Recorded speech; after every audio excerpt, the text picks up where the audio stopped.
오후 찬양 예배 가운데 주시는 하나님의 말씀은 디도서 2장 11절부터 14절까지의 말씀입니다. 디도서 2장 11절부터 14절까지의 말씀을 우리 함께 한 절씩 교독하겠습니다. 모든 사람에게 구원을 주시는 하나님의 은혜가 나타나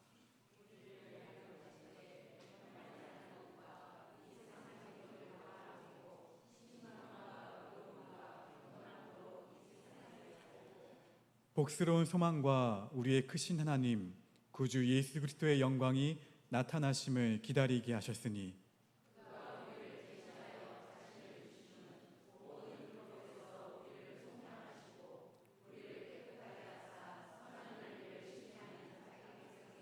되게 하려 하심이라. 아멘. 할렐루야. 오늘 앞뒤자분들 읽기 인사합니다. 예수님 때문에 행복합니다.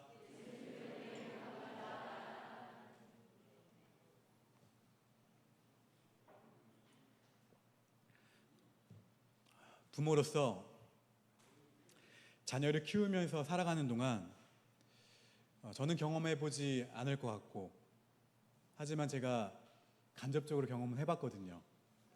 애태우는 순간 가운데 하나는 자녀들이 군대에 갈 때가 아닐까 생각이 듭니다. 저는 딸만 있어서 군대를 보내진 않거든요. 의무적으로는 원한다면 가지만, 자녀들의 편지를 기다리고 또 자녀에게 편지를 쓰거나, 또 요즘은 인터넷 편지를 쓰는 사이트에 접속해서 키보드로 편지 내용을 타이핑해서 올리면 부대에서 해당 편지를 출력해서 부대원들에게 전달해 주기도 합니다. 저 때는 안 그랬습니다. 저도 편지를 받아야 됐거든요. 그중 군대 간 아들에게 한 아버지가 쓴 편지가 예전에 한번 굉장히 웃음을 쏟아낸 적이 있었는데 잠시 소개합니다. 이름은 밝히지 않겠습니다. 사랑하는 아들 누구에게, 아빠 엄청 힘들다. 구미호 같은 네 엄마가 편지 안 쓴다고 난리쳐서 할 수 없이 몇 자 적는다. 너 엄마 성격 알지? 너 들어가고 나서 연병장이 떠나가도록 대성통곡했다. 아빠 창피해 죽는 줄 알았다.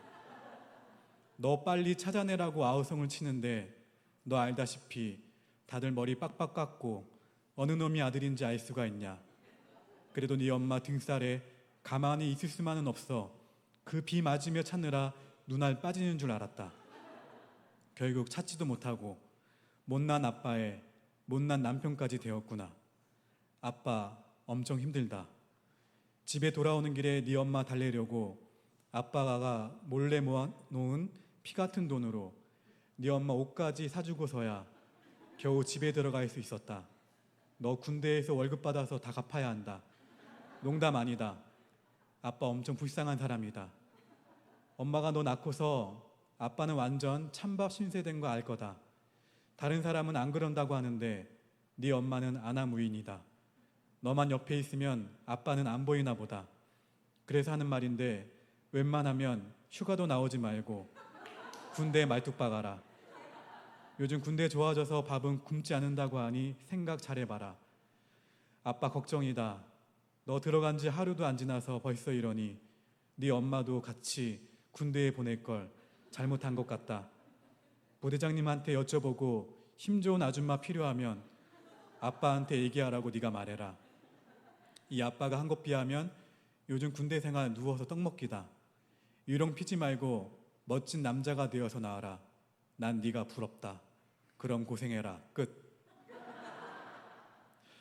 제가 왜 아들에게 보내는 편지로 오늘 말씀의 서두를 연 이유는, 오늘 본문 디도서가 바로 사도 바울이 정말 이처럼 자기 아들같이 생각한 디도를 지중해의 험한 섬 그레데에 사역지로 남겨두며 쓴 편지이기 때문에 제가 소개한 겁니다.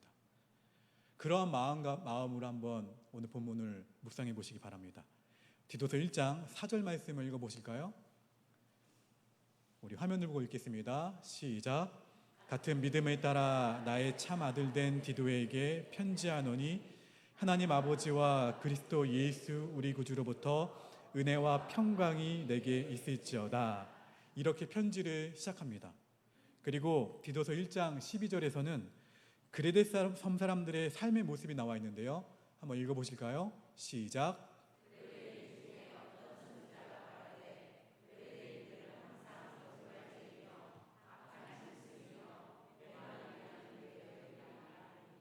어떠한 섬입니까?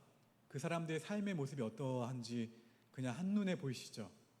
그레데는 지중해 연안 그리스의 동남쪽 그 에게해 정남쪽에 위치한 섬으로 길이 257km, 폭이 56km에 달하는 비교적 큰 섬 가운데 하나입니다. 과거 민호와 문명의 발원지여서 좋은 삶의 조건을 가지고 있었으나 여러 곳에서 유입되어 온 사람들이 섞여 살면서 서로를 속이며 평판이 나쁜 섬이 결국엔 되고 말았어요.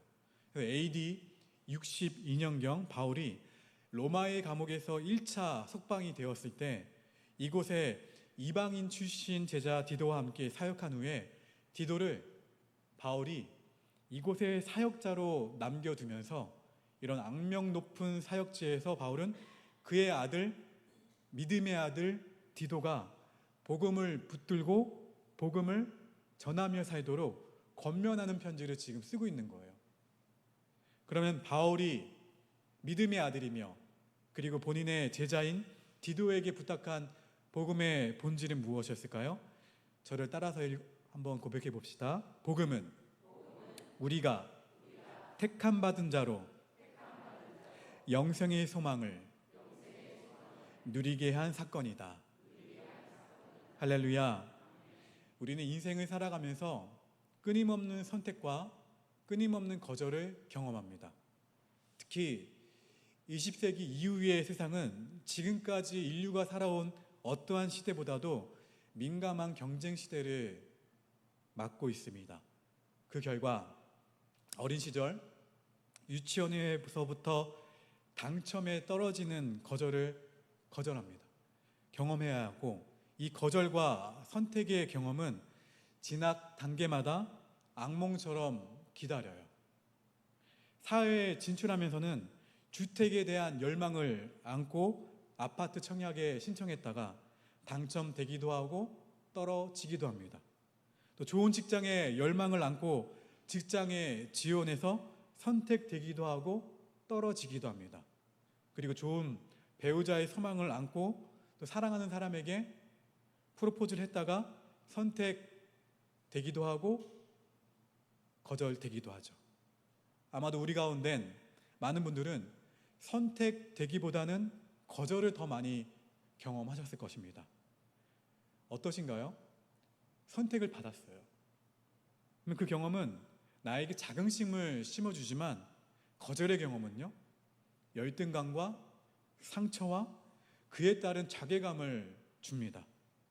인생의 마당엔 이러한 선택과 거절의 수많은 경험들이 교차하지만 중요한 것은 어떠한 경험이 더 강한 동기로 우리를 지배하느냐예요.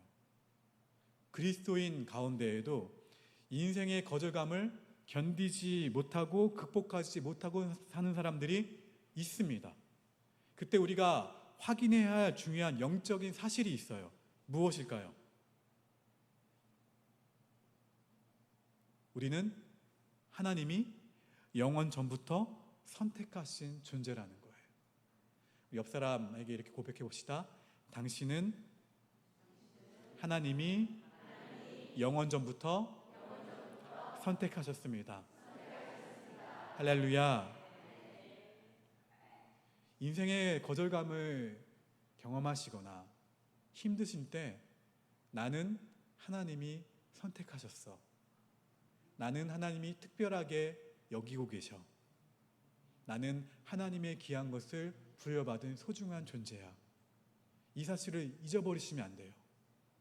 사도 바울은 앞으로 그레데 섬에서 하나님의 일을 감당해야 할 믿음의 아들 디도에게 먼저 나와 너를 하나님이 택하셨다고 디도서 1장 1절과 2절에서 이렇게 말합니다. 우리 함께 화면을 보고 읽겠습니다. 시작.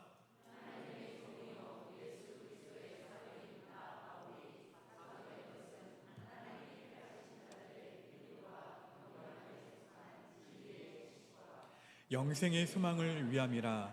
이 영생은 거짓이 없으신 하나님이 영원 전부터 약속하신 것인데, 그리고 그 선택의 결과로 우리는 무엇을 누리고 있어요? 영생의 소망을 누리고 있고, 우리는 이 소망의 말씀을 전해야 한다고 말씀하고 있습니다. 내가 그 선택의 결과로 우리는 영생의 소망을 누리고 있다면 어떻게 된다고요? 전해야 한다고요. 이것이 바로 영적인 정체성이에요. 사도 바울이 믿음의 아들 디도에게 전한 복음은 바로 우리가 영생의 소망을 갖고 살게 되었다는 바로 그 사실에서 시작합니다. 그리고 누리고 있다면 우리는 전하는 자로 나아가야 됩니다. 복음은 우리가 경건한 인생으로 양육되어서 성숙하게 살아갈 수 있다는 것을 기억하시고, 우리 영생의 소망을 누림으로 소망의 말씀을 전하는 영적 정체성이 우리 모두에게 있기를 주의 이름으로 축원합니다. 자, 따라합시다. 복음의 핵심은 구원을 경험하는 것이다. 할렐루야. 이것을 달리 말하면 하나님의 은혜를 경험하는 거예요. 에베소서 2장 8절입니다. 같이 읽어봅니다. 시작. 너희는 그 은혜에 의하여 믿음으로 말미암아 구원을 받았으니 이것은 너희에게서 난 것이 아니요 하나님의 선물이라. 아멘. 은혜는 받을 자격이 없는 자들에게 베풀어지는 사랑을 말합니다. 거저 주시는 것이 은혜예요. 우리는 이런 하나님의 은혜로 구원을 받았습니다. 바울은 이 사건을 가리켜서 본문 11절에서 모든 사람에게 구원을 주시는 하나님의 은혜가 나타나 고백합니다. 그럼 이 은혜 이후에 우리가 기대할 수 있는 사건은 무엇일까요? 본문 12절이 답이 됩니다. 읽어봅니다. 시작.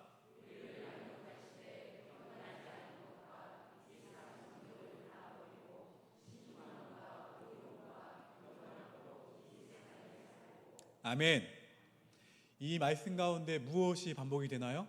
경건이라는 단어가 반복이 됩니다. 첫 번째는 경건하지 않은 것을 강조하며 그것을 어떻게 된다? 버려야 된다. 두 번째는 경건함으로 이 세상 한복판에 살기를 선택해야 한다. 따라합시다. 세상의 중심에서 예수 그리스도를 외친다. 할렐루야. 이 얘기예요. 핵심은 경건입니다. 경건은 무엇입니까? 영어로는 godliness. 뭐예요? 다른 말로 하면 하나님 같은, 하나님을 닮은 품성, 하나님을 닮은 인격. 복음은 복음을 받아들인 사람들이 하나님을 닮은 존재로 양육되어 갈 것을 기대하는 말이에요. 문제는 그것이 가능할까요? 하나님을 닮아간다? 가능할까요? 본문은 가능하다고 말합니다. 그렇다면 그것 또한 복음이 아닐까요? 그 사실 자체로? 본문 11절의 주어는 하나님의 은혜예요. 모든 사람에게 구원을 주시는 하나님의 은혜가 나타나. 하나님의 은혜가 무엇을 가져왔다고요? 구원을 가져왔다고요. 하나님의 은혜가 경건하지 못한 모습을 내가 나로 하여금 버리게 하고 경건하게 살도록 도우신다는 거예요. 무엇이요? 하나님의 은혜가. 그러니까 우리의 양육, 우리의 성숙도 하나님의 은혜예요. 인간적으로 우리의 육체의 성숙도 상당 부분 우리를 양육하시는 부모의 은혜를 의지할 수밖에 없었던 것처럼 우리의 영적인 성숙도 우리를 양육하시는 하나님의 은혜를 의지할 수밖에 없다는 거예요. 그렇다면 구원을 받을 때 우리가 한 일은 무엇입니까? 그저 구원을 받아들인 거죠. 그거밖에 없었던 것처럼 우리의 양육을 위해서도 우리가 할 일은 성숙을 도우시는 그 하나님의 손길을 받아들이시면 돼요. 교회에서 혹 하반기에 제자훈련을 한다든지 할 거예요. 제자훈련을 하고 무슨 기도 모임이 있고 그리고 성경 공부하는 시간이 있다면 자원하세요. 옥복교회 우리 성도들은 자원한다고 제가 익히 들었습니다. 제자훈련 미리 공지하지만 선착순입니다. 많은 반 열지 않습니다. 양육을 위해서 우리가 할 일도 성숙을 도우시는 하나님의 손길을 받아들이시면 돼요.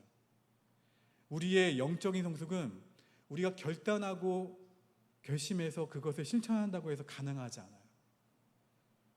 제자훈련을 했다고 해도 변화가 있나요, 없나요? 결심을 했어요, 여러분이. 있나요? 내가 성숙하기를 나보다 더 원하셔서 우리를 도우시는 하나님의 은혜를 여러분이 거절만 하지 않으시면 돼요. 주님께서 성령으로 우리를 돕고자 하실 때 뭐라고 해야 될까요? 네, 주님, 예스 하시면 됩니다. 그리고 성령께서 기뻐하시지 않으시는 일에는 어떻게 하면 돼요? 네, 주님, 안 하겠습니다. No, 그 일은 안 하겠습니다. 사실 본문 12절을 영어 성경에서는 to say no to ungodliness라고 되어 있어요. 경건치 않은 것에 아니요 라고 말할 것이라고 번역하고 있습니다. 성화의 길, 양육의 길 어렵게 생각하지 마시고 네와 아니요만 잘하시면 됩니다. 할렐루야. 복음은 우리가 하나님의 은혜로 경건한 인생으로 양육되어 살아갈 수 있다고 말하고 있습니다. 충분히 가능합니다. 그래서 기쁜 소식 복음이에요. 자, 마지막으로 따라합시다. 복음은 예수님이 다시 오심의 영광을 기다리며 살 수 있다는 것이다.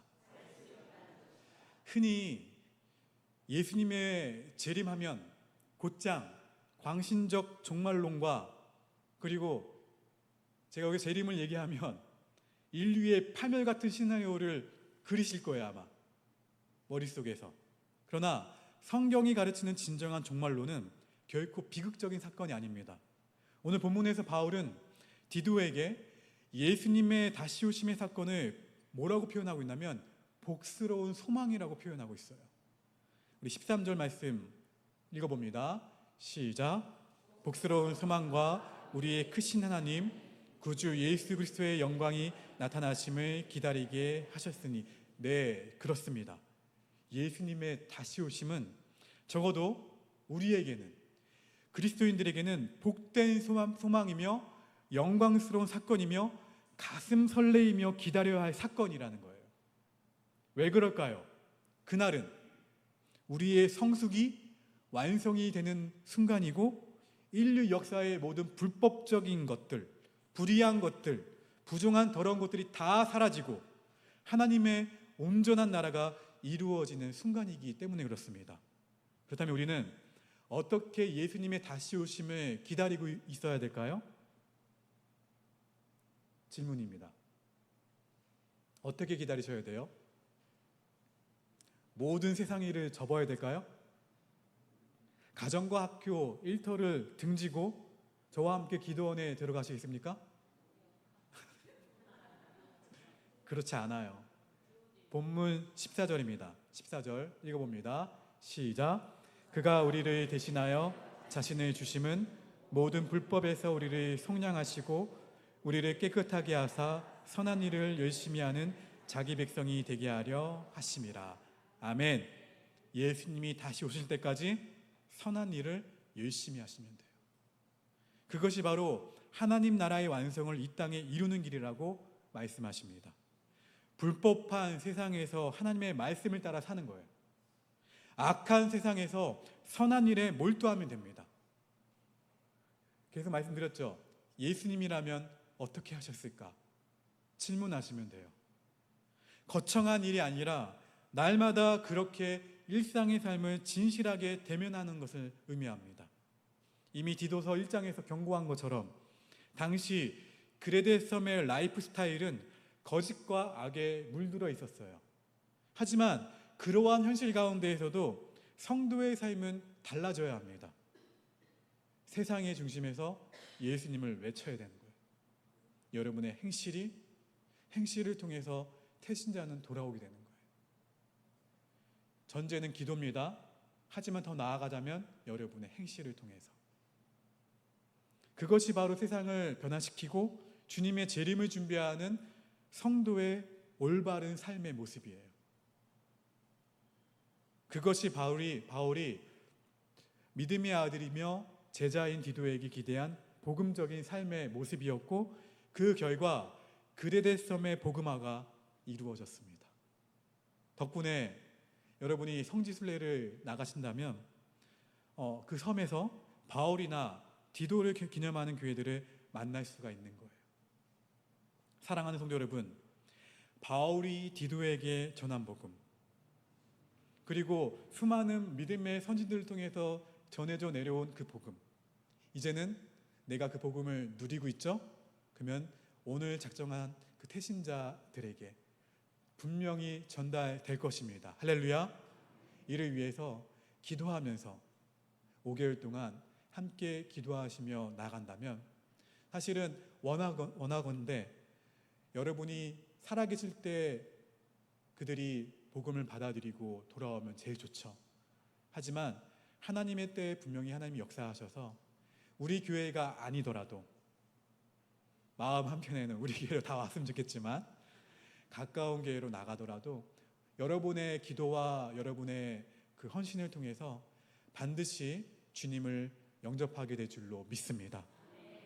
오늘 작정하신 그 작정서는 제가 목양실로 가져왔습니다. 다 정리해서 몇 분이 몇 명을 작정했는지 다음 주보에 실어드릴게요. 그리고 함께 저도 매일 새벽 이 자리에 나와 함께 기도할 텐데, 여러분 기도하면 분명히 하나님이 이뤄주십니다. 저처럼, 제가 오전에 말씀드렸던 것처럼 저는 기도조차 하지 않았거든요. 하늘나라로 간 친구를 위해서 단 한 번도 기도한 적이 없어요. 그렇게 저처럼 후회하지 마시고 작정한 이 순간부터 5개월 동안 함께 기도하시면서 그 잃어버린 영혼들이 주님께로 돌아온 역사를 믿음으로 기대하시면서 하나님의 역사를 기대하시는 저와 여러분 모두가 될 수 있기를 주의 이름으로 축원합니다. 그런 풍성한 열매가 맺어지기를 바랍니다. 우리 함께 주신 말씀을 기억하시면서 우리 함께 찬송가 545장 박수 치면서 함께 찬양합니다.